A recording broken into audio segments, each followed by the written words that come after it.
Hello, and welcome to Bell on Earth. My name is Cassidy, My name is Casey. and together we are the Bell Sisters. Join us each week as we corrupt your soul, And bring you to salvation. discussing life, death, and everything in between. Are you afraid of getting into heaven?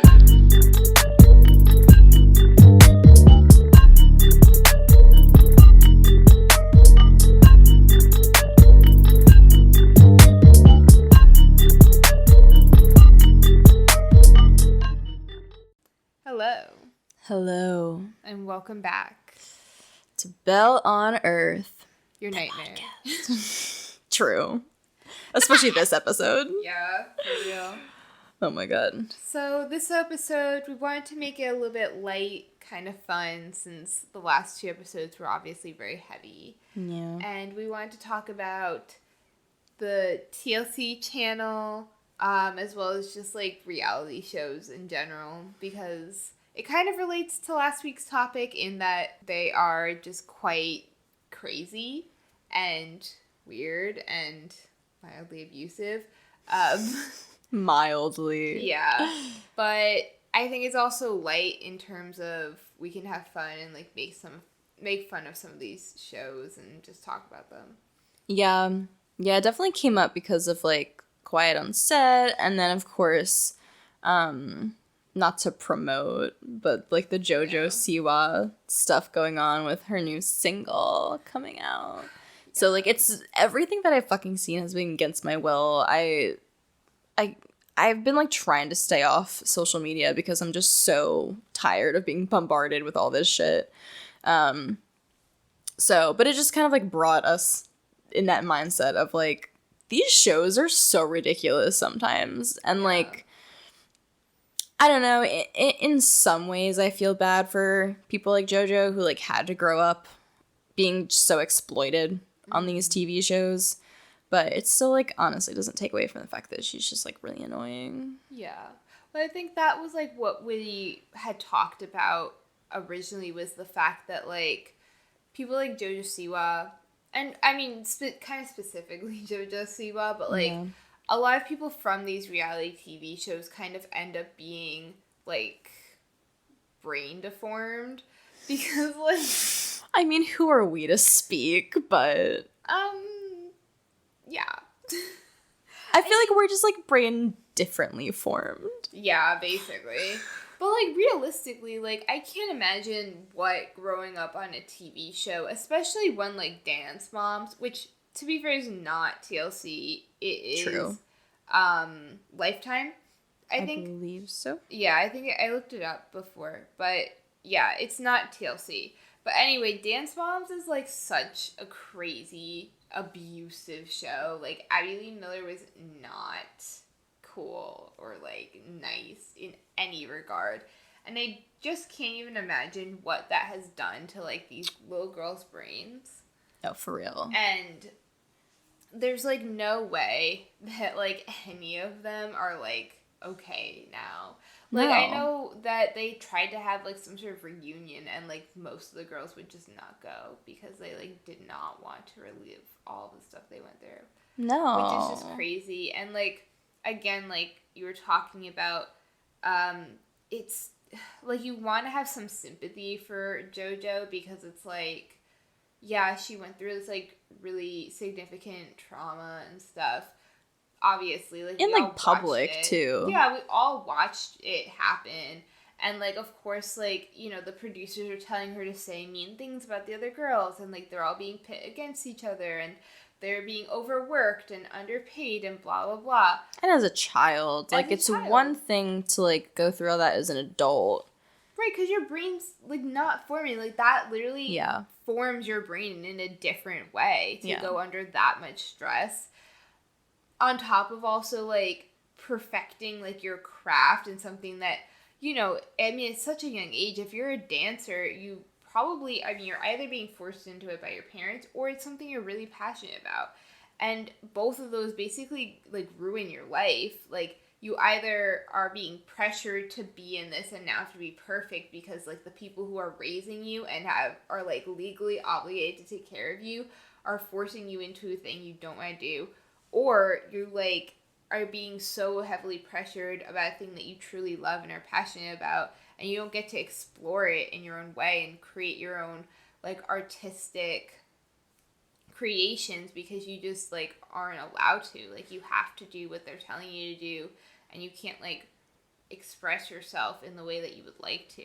Yeah, So I feel like in general, like competitive anything for children, I don't think I agree with. And like I obviously, okay, it's one thing to have like, you know, like whatever, if you're really good at dance or gymnastics or soccer, to have like competitions. Like that's not what I'm talking about. I mean like this is their fucking career and they're like 10 years old. Like the amount of pressure, both like mentally, physically, and like emotionally as well, to have that much stress on you is unhealthy for most people, but especially for a child. And like you haven't even been able to live your life yet. Like why are you focused on like making money? Why are you focused on like perfecting a craft to the point that like you have to compete at such like a high level? Yeah. Like I don't think that any child, regardless if they're a fucking prodigy or not, like I don't think any child should have to do something like that. No. Even if they love it. And if they do love it, I feel like that's even more of a reason to not have them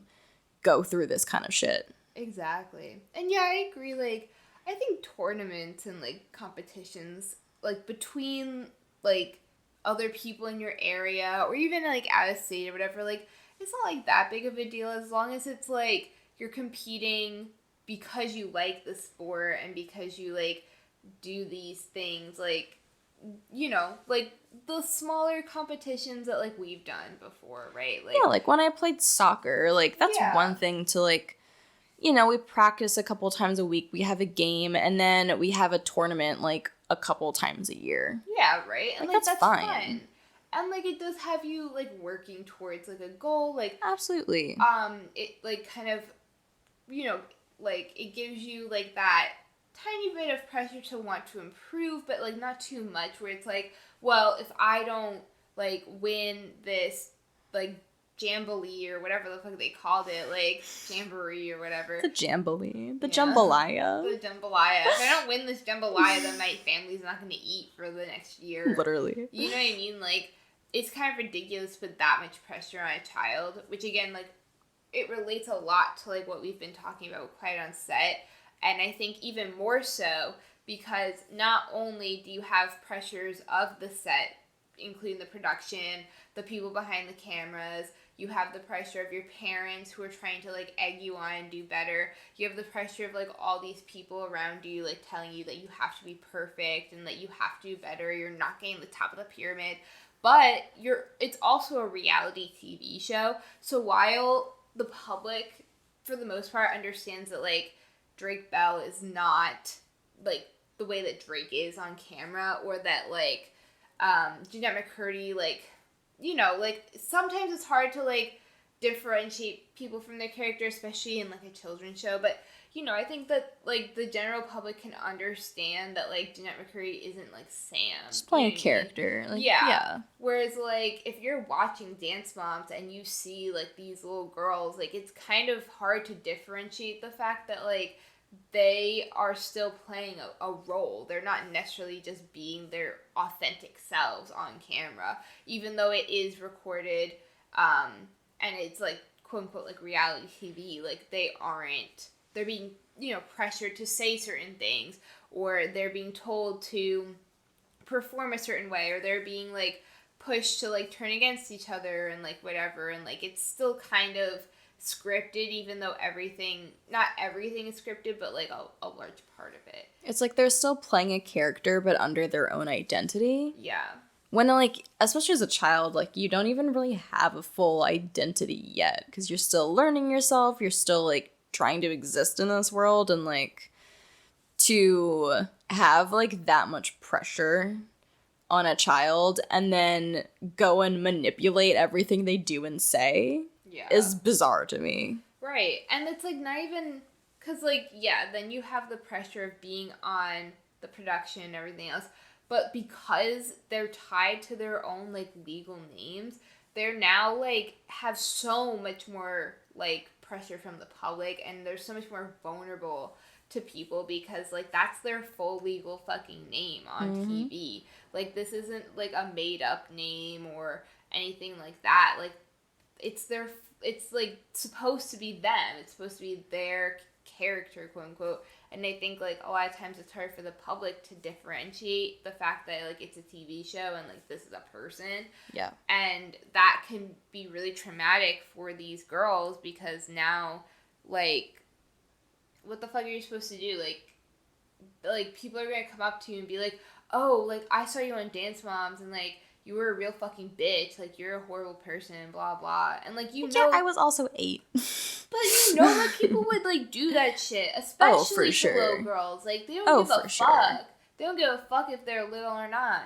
If anything, it makes them an easier target. Yeah.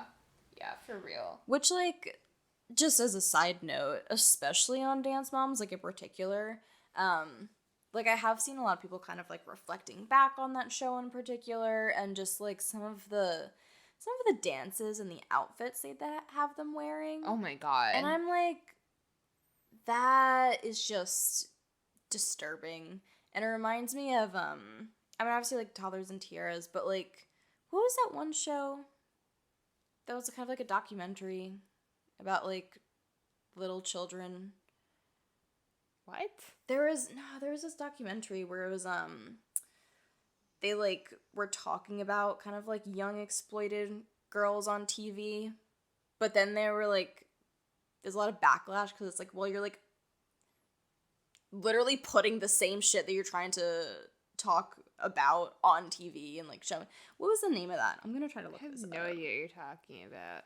It was a documentary. But, yeah, absolutely, like, there's, I don't know, it's just so disgusting to see some of this stuff, like, I think we all knew at the time that it was, like, kind of inappropriate, but, like, looking back, it's obviously, like, much more, I don't know, and not even much more inappropriate, it's still just, like, incredibly inappropriate to have, like, little girls in these, like, dresses and in this attire and whatever else, being presented as, like, basically, like, sexualized beings on TV. Yeah, it's just, like, disturbing to me that, like, anyone's finding this acceptable. Yeah, I mean, especially, almost specifically Toddlers and Tiaras, because, like, at least Dance Moms is about, like, them dancing and, like, doing, like, art and stuff like that. At least there's, like, a reason for them to be there, I guess. Like, Cuties, that's what the fucking movie or whatever it was. Cuties? Yeah. I've, like, never heard of this. Yeah, so it's supposed to critique the hypersexualization of young girls in modern society rather than exploit them. However, sorry, I'm just reading, like, something that's, like, someone else wrote about it. Mm-hmm. But it says, however, the way the film presents its themes has been subject to criticism and debate, because the interpretation of the film's message is subject. Wait, that doesn't even help me. Oh, but basically, I yeah, like, the way that they portrayed all of it was, like, basically still exploiting them, and people are like, why are you trying to, like, talk about the exploitation of children while simultaneously exploiting them at the same time, you know, like, yeah, that does not make sense to me. Mm-hmm. And just, like, reminds me of that. Yeah, exactly. That's exactly, it's just a good point. Like, that's exactly, like, what we have going on here is just, like, the exploitation of, like, little children. And again, like, specifically in Toddlers and Tiaras, you have these, like, baby girls being hypersexualized. Yes. And they're, again, toddlers. It's literally in the name. Toddlers. And they're being, like, hypersexualized on TV. In, like, bikinis. It's and, so like, dancing weird. to, like, sexual songs and, like, doing, like, weird explicit dance moves and stuff. And, like, yeah, they're being judged on it. Like, what the fuck? Yeah, by, like, old men. Yeah. Yeah, it's really weird. It's so weird. And, like, to be honest, I don't really understand the point of having children's pageants in the first place. Like, No. I don't know if I necessarily understand, like, having, like, Miss Universe or whatever, but, like, those are adults, and, like, if you choose to be in beauty pageants, like, that's your choice and whatever. Yeah. But, like, children do not have the ability to consent. And so, like, why are we having children, like, why are we having them competing in these, like, weird fucking, like, weird competitions? And, like, They are, why, like, about, like, beauty, too? Like, why are you Yeah. judging, like, how beautiful a child is? Like, that's so strange. And it just, like, it's literally a breeding Predatory. ground for predators and for abusive situations, Yeah. obviously. And, like, I don't see how you could even think of it any other way. And, like, there's certain things online where I'm like, okay, like, yeah, I can see how people, like, might interpret this as, like, weird and, like, maybe sexualized, but, like, I can also see how someone could interpret this as, like, just innocent and cute and, like, fun, and just, like, sharing a moment with, like, a child or whatever. Right. But, like, a beauty competition has no innocent factor. And you can't sit here and be like, oh, well, you're just the dirty one if you think that this is inappropriate. Like, there's literally no fathom. I don't even know. Like, there's no way you could, like, justify something like that. And it doesn't make sense why we continue to allow things like that to happen. Because, of course, like, I don't think Toddlers and Tiaras still runs, but they still have beauty pageants all over the country, and I'm sure all over the world as well. Oh, yeah. Oh, they absolutely do. And it's just, it's weird. It's weird that we still have that in 2024. Yeah. Like, get rid of children's beauty pageants. Stop doing that. That's disgusting, and it's weird. Just, like, in general, like, stop. Like, that's where, like, the, like, child labor laws get so wishy-washy when it comes to shit like that. Because, like, again, when it comes to little, like, sports competitions and blah, blah, blah, like, even if money is involved, like, it's still different from, like, forcing a child to do literal labor in order to, like, make money regularly off of stuff like this. Yeah. Like, where does the line get drawn that that's not child labor? Yeah, I don't really Regardless understand. if they, like, enjoy it or not, I don't know, it feels weird. Yeah. Yeah, I don't really understand how that isn't considered child labor. Like, I don't know. I don't know, like, what the workaround for that is. I guess because they always are like, well, we provide them with a tutor and blah, blah, blah. And it's like, but they don't even see the tutors half the time. Yeah. And, like, a lot of these people, like, disregard child labor laws and all this stuff. So, like, I don't know. To me, not to be, like, conspiracy theory or whatever, but, like, there's no way that, like, Hollywood can get away with this without, like, no one checking in on them. You know what I mean? And I mean, let's be real, like, Hollywood obviously has a lot of money and has a lot of power and influence. So, like, I am sure that anyone who is a whistleblower gets, like, shut down immediately. They probably have ins with, like, some kind of, like, government entities, just because, like, anywhere that, like, money and influence is, like, you have power in that sense. Yeah. So, like, I'm sure a lot of things just get, like, swept under the table or squashed because of that. Right. True. And I mean, like, even Corey Feldman, who I feel like did quite a good job trying to advocate for child welfare and stuff in Hollywood, and was still, you know, pretty swept under the rug. I mean, he made whole fucking documentaries about it, and yet, like, it's still, like, years later that people are now, like, actually having a conversation about it. Yeah. Yeah, there's very few people prior to, like, Quiet on Set that anyone listened to him. And still people are not listening to him. Oh, yeah. Oh, it's so gross to me. Like, I feel like we were the only people to talk about him. Because I remember, like, hearing about this a while ago from, like, someone, like, I don't know, from someone else. And I was like, oh, like, who? And so I, like, looked up. It's like, oh, the guy from the Lost Boys. And I was like, oh, he did speak about, like, all this stuff and, like, brought up all these things. And then, like, I don't remember ever hearing about it again. It was just, like, from one person who happened to see, like, an interview with him. Yeah.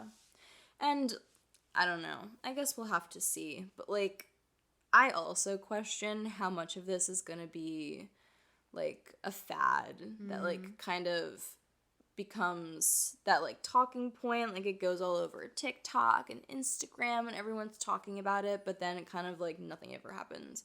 Nothing comes out of it. Nothing really changes. It just becomes, like, a new talking point and then people move on. I mean, I already don't see anyone talking about it, like, as of lately. Like, now all I see is fucking JoJo. Yeah. Yeah, like, you still see, like, a handful of people saying stuff, but yeah, now it's just moved on to, like, JoJo's karma, me. And now it's all just people, like, remaking the whole, like, they'll, like, paint their face with, like, the JoJo makeup, and they're like, the next podcast guest. Like, I'm sorry, but that is not even funny. No, you guys are literally just ugly. Oh my god, called out. Yeah.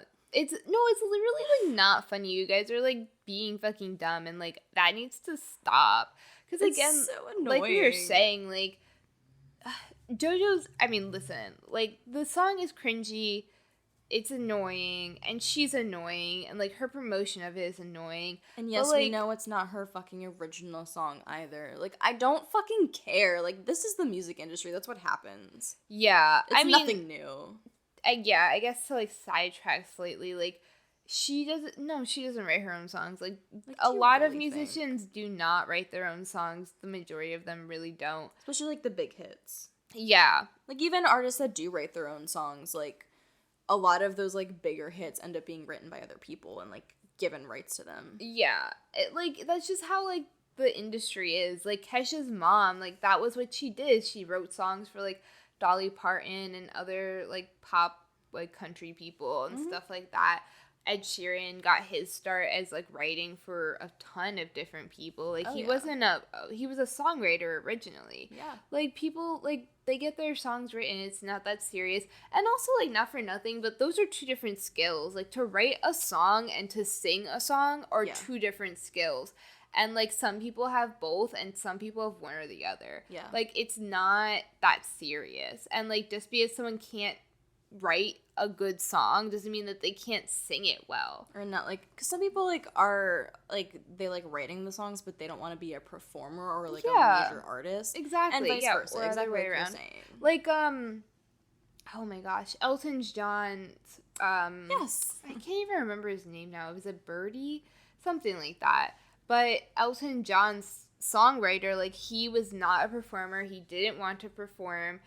He wasn't a musician. He wasn't... Bernie Taupin? Yeah. He wasn't a great, like, I think he was a decent piano player, but he wasn't a great, like, singer. Yeah. And he wrote, like, tons of music and just, like, couldn't, like, perform it. Whereas, like, Elton was really bad writing songs, but could perform them very well. And so that's why they got together as, like, a group, and they were a team for a long time. Like, that's just how it works, and it's really not that serious.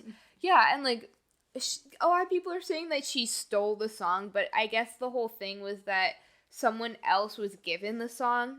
I think it was originally written for Miley, and Miley turned it down, and then it was given to another person, and they recorded it, but they didn't release it, and so then... It just got scrapped.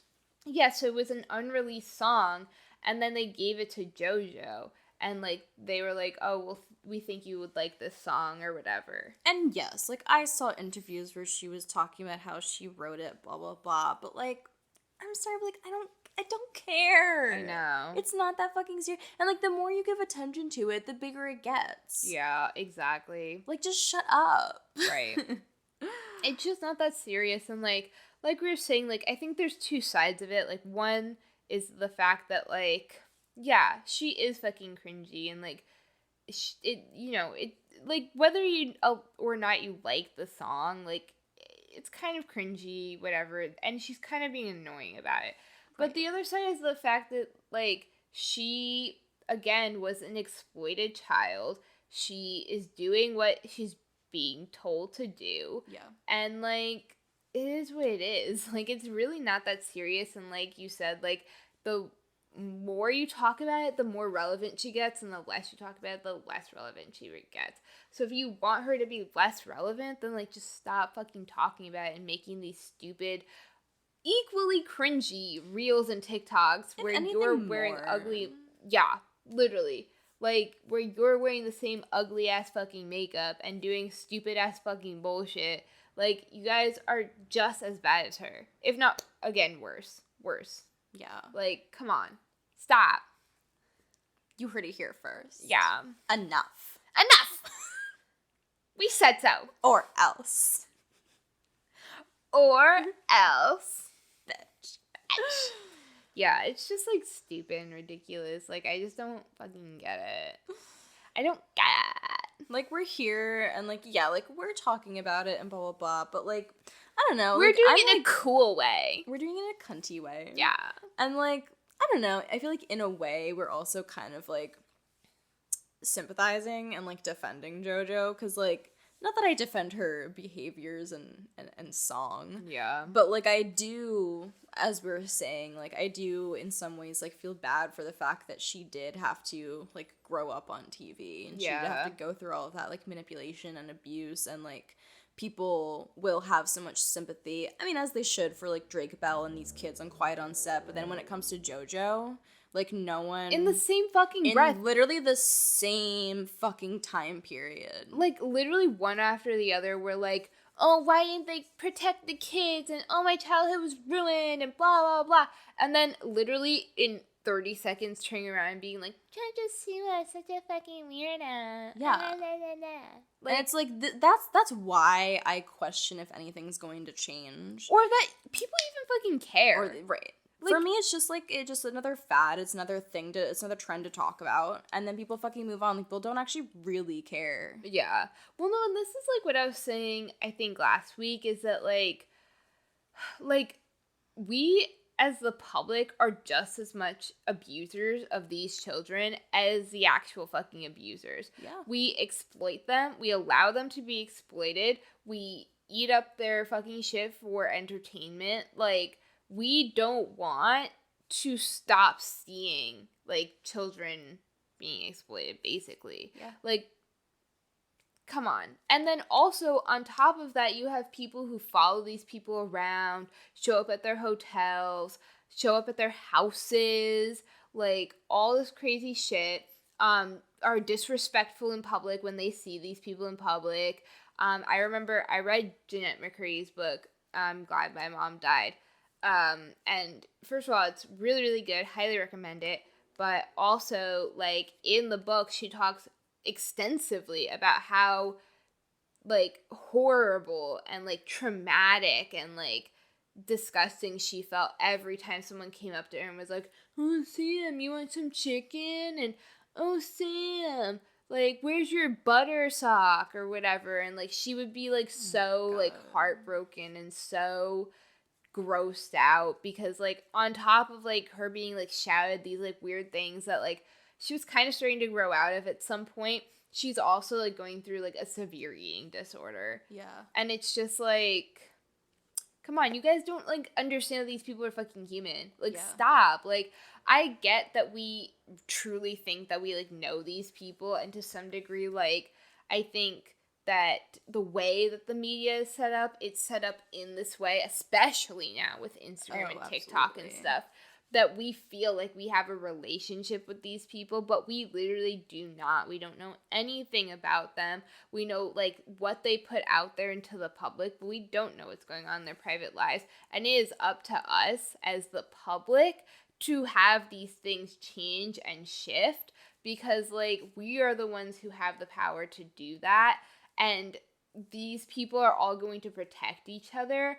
And so, like, they're not going to kick out, like, the child molesters in Hollywood. Brian Pecks. They're not going to kick them out. They Brian Peck went from Nickelodeon to Disney for a reason, because there's fucking pedophiles at Disney too. Yeah. Like, do you know what I mean? Like, it's not, like, they're protecting each other. Mm-hmm. Not, like, a lone wolf. You know what I mean? Like, it's just so fucking disgusting. So, like, if you really think that, like, they're gonna do anything about it, like, that's not gonna happen. Like, as the public, we need to be the ones who are protecting each other, including our celebrities, and especially our celebrity kids. Yeah, and I think, like, people have this mindset of, like, oh, well, they're a celebrity, they have money and influence, and they chose this life, and blah, blah, blah, so I, like, shouldn't care. But, like, they're still fucking people, and especially, obviously, when it comes to children, like, a lot of the times they don't really have a choice, and even if they do, like, in a sense, choose to be, like, an actor or whatever, they're still a child. Mm-hmm. They're still, like, not fully formed. Like, they can't properly consent, even if they do consent. You know what I mean? Yeah, exactly. Exactly. Like, they literally can't actually consent to being a worker. Like, they're working at, like, 0 to, like, 17. Yeah. You know, and a lot of times, like, these kids are in the spotlight for a long time. And, like, it's just kind of insane that, like we were talking about before, that the, like, child labor laws allow this, but also that, like, we grow up with these people and we, like, see them at every stage of their lives. We, like, get so much information about them, and, like, we don't even... It's almost like because they're on TV, they're no longer a child or allowed to have child experiences. Yeah. And the same goes for, like, the transitional periods where they're trying to go from child to adult. Yeah. Like, we don't allow people to just have that transition and allow them to work those things out. Like, I know when I was transitioning from child to adult, like, I had cringy, awkward moments because, number one, you're going through puberty, so you have a ton of different hormones and different things going on in your brain. Like, it's just an awful time in general. Yeah. And number two, like, you are trying to figure out who you are. Like, you don't know what you're doing. You don't know who you are. You're trying to find your style, your aesthetic, your life path, and everything else. And also, like, especially people who have gone through trauma, like, you have to learn how to not also be, like, traumatic to other people, because all you know is abuse. Yeah. And so when you're going from, like, a child to adult, like, you have to, like, start to figure out, not everyone does, but if you're, like, self-aware enough, like, you start to figure out, like, well, I'm also doing these same behaviors that were done to me. How do I stop doing that? And that's, like, a lot to process and go through. Yeah. And so, like, we take that for granted, I think, as people, and instead project all of our hatred and insecurity on these people who are doing that in the public eye. And it's just kind of disgusting that, like, we don't just, like, let them be people. Yeah, and going back to, like, specifically the TLC shows and, like, these kind of... I know, we really veered off track. I'm sorry, we that was, started like, off so with, like, heated. we're gonna have a lighthearted episode. I know! We can't stay away from the trauma dumping. No, we really can't. But to circle back to, like, those kind of shows, like, it really hits home when it comes to the kids who, like, grow up, like we were saying, with, like, their own identity on camera. So it's like they don't even have the protection, in a sense, of, like, oh, I was playing a character. Like, no, you were playing yourself. And, like, not only do you have to go through this transitional period as yourself still, but, like, once again, like, you are put through these weird, like, manipulations, and, like, everything you say is filtered by the fucking editors of these TV shows, who portray you as the character that they want you to be seen as, and not as the person that you really are behind the camera. And it's especially weird when it's those, like, family shows, like 19 Kids and Counting, and, like, all those, like, weird, like, they're filming in your fucking... Yeah, they're filming in your fucking home. Yeah. Like, that's just weird. I was gonna say that, too, like, they're in their own home, and they're also, like, just living their daily lives. Yeah. And they don't get to, like, have a moment of just, like, privacy and peace. And instead, they're just being filmed 24/7. Like, you watch some of these shows, and they're, like, filming them, like, all the time. Yeah. And it's, like... Well, because, like, it's weird to grow up like that. Yeah. Like, even the episodes that you're watching, like, those are all, like, multiple cuts from, like, sometimes multiple days. So you're, like, being filmed for, like, 3 days in a row, let's say, and it's just like a 40-minute episode. Yeah. So like you're not even getting the full picture either. Right. Obviously, yeah. So now you're going through like all of this filming, all of these hours, all of this like time and energy and stress for like one fucking 40-minute episode, 20-minute episode, whatever it ends up being. And it's like the parents that have them choose to do this. Like, these kids don't get to like choose. Yeah, the and kids they are not have calling TLC and are like, you know what? I have 30 siblings. You should come to my house. Yeah, they're more than likely calling CPS. Yeah, if they're gonna call anyone. Yeah, if you're gonna call anyone, call CPS.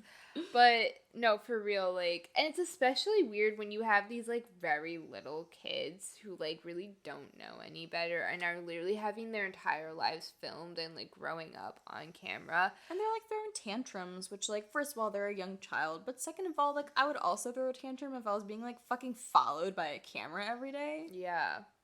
Well, and I also feel bad for like kids who like are going through all their first like on TV without their consent. Yes. Like their first dates or their first periods or like whatever. Like it's weird. Like I follow this one girl on TikTok who is a child welfare advocate, and she was like the daughter of a mommy blogger, and like she had her first period like blogged about, and she had like a bunch of like medical conditions that was all blogged about.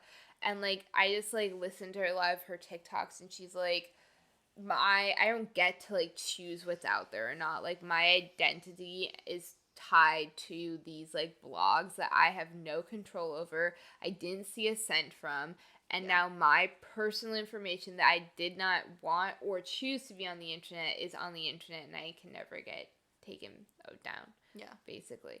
And it's like even worse when like you have these TV shows like John K. Plessy, and I mean 19 Kids and Counting is like a whole other thing. Oh, God. But like you have some of these shows and like they just don't get any privacy, and they're not like allowed to pick and choose what goes on TV. Like they just have to like accept that whatever happens. And that's like insane. Yeah. It's so disturbing. Especially on a network that's so large. Right. You know. Well, that's the thing, is that like these like shows in particular are the ones that people really tune into, and from my understanding, like how TLC even like got its go. That was part 1 of our 2-part episode on TLC. Tune in next week for the second. Thank you for listening to Bell on Earth, the podcast. We hope that your minds have been expanded and your pussies have been opened. Be sure to rate and follow the show on Spotify, Apple Podcasts, and Amazon Music. This podcast is brought to you by Free Studio Productions. It's hosted and produced by Cassidy and Casey Bell. Big thanks to our executive producer, Derek Benton. Don't forget to follow us on Instagram, TikTok, and Facebook for all of your content needs. See you later, haters.